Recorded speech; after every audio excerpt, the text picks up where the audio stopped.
ആശാപ്രവർത്തകരുടെ സമരവുമായി ബന്ധപ്പെട്ട നിയമസഭയിൽ നാടകീയ രംഗങ്ങൾ. സ്പീക്കറും പ്രതിപക്ഷ നേതാവും തമ്മിലുള്ള വാക്പോരിന് സഭാവേദിയായി. ബഹളത്തെ തുടർന്ന് പ്രതിപക്ഷം ഇറങ്ങിപ്പോയി. അടിയന്തര പ്രമേയത്തിന് അവതരണാനുമതിയും നിഷേധിച്ചു. തമിഴ് മീഡിയത്തിൽ പഠിച്ച നിരവധി വിദ്യാർത്ഥികൾക്ക് ഉന്നത വിദ്യാഭ്യാസം ലഭിക്കുന്നതിന് ആവശ്യമായ സാഹചര്യം. അമൽ തേനമറമ്പിൻ വിവരങ്ങളുമായി നമ്മളോടൊപ്പം ചേരുന്നുണ്ട്. അമൽ, പ്രതിപക്ഷം വോക്കൌട്ടിന് ശേഷം തിരികെ എത്തിയോ? സഭാ നടപടികൾ തുടങ്ങുമ്പോഴും പ്രതിഷേധവുമായി സഭയിൽ തന്നെ തമ്പടിച്ചിരിക്കുകയാണോ? സഭ ഇപ്പോൾ പിരിഞ്ഞിരിക്കുന്നു.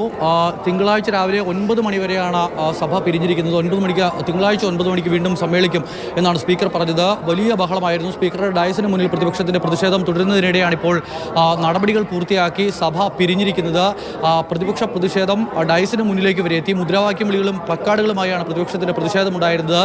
പ്രതിപക്ഷ നേതാവിന്റെ വാക്കൌട്ട് പ്രസംഗം സ്പീക്കർ തടസ്സപ്പെടുത്തി. സ്പീക്കർ മൈക്ക് ഓഫ് ചെയ്തു എന്നുള്ളതാണ് പ്രതിപക്ഷത്തിന്റെ പ്രതിഷേധത്തിന് കാരണമായി പറയുന്നത്. രാഹുൽ മാങ്കൂട്ടം സംസാരിച്ചുകൊണ്ടിരിക്കുന്നതിനിടെ മന്ത്രി നടത്തിയ ചില പരാമർശങ്ങളും പ്രതിപക്ഷത്തിന്റെ പ്രതിഷേധത്തിലേക്ക് നയിച്ചു. SUCIയുടെ നാവായി രാഹുൽ മാങ്കൂട്ടത്തിൽ മാറി എന്നുള്ളതായിരുന്നു ആരോഗ്യമന്ത്രിയുടെ മറുപടി. ആ വിഷയത്തിൽ പ്രതിപക്ഷ നേതാവ് മറുപടി നൽകുകയും ചെയ്തതാണ്. സാധാരണ നിലയിൽ സഭയിൽ ഏറ്റവും കുറവ് സമയം വാക്കൌട്ട് പ്രസംഗം നടത്തിയ പ്രതിപക്ഷ നേതാക്കളുടെ പട്ടിക പരിശോധിച്ചാൽ അതിലൊരാളാണ് VD സതീശൻ എന്ന് പറയാൻ കഴിയും. എങ്കിലും ഒരു 10 മിനിറ്റൊക്കെ കഴിയുമ്പോൾ സാധാരണ നിലയിൽ സ്പീക്കർ ഇടപെടാറുണ്ട്. അപ്പോൾ വേഗത്തിൽ പ്രസംഗം പൂർത്തിയാക്കണം എന്നുള്ള കാര്യം സ്പീക്കർ ആവശ്യപ്പെട്ടു. മുഖ്യമന്ത്രി ഇടപെട്ട് ചർച്ച നടത്തണം എന്നുള്ളതാണ് പ്രതിപക്ഷത്തിന്റെ ആവശ്യം. ആ ആവശ്യം പറഞ്ഞു കഴിഞ്ഞു.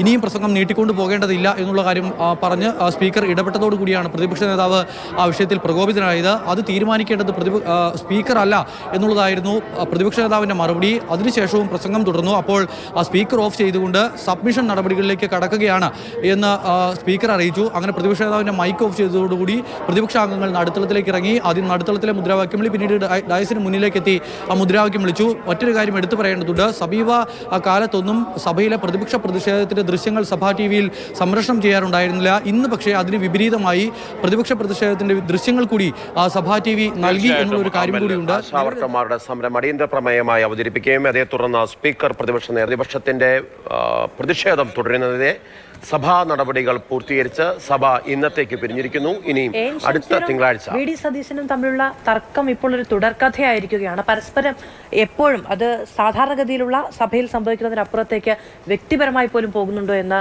ആശങ്കപ്പെടേണ്ടതുണ്ട്.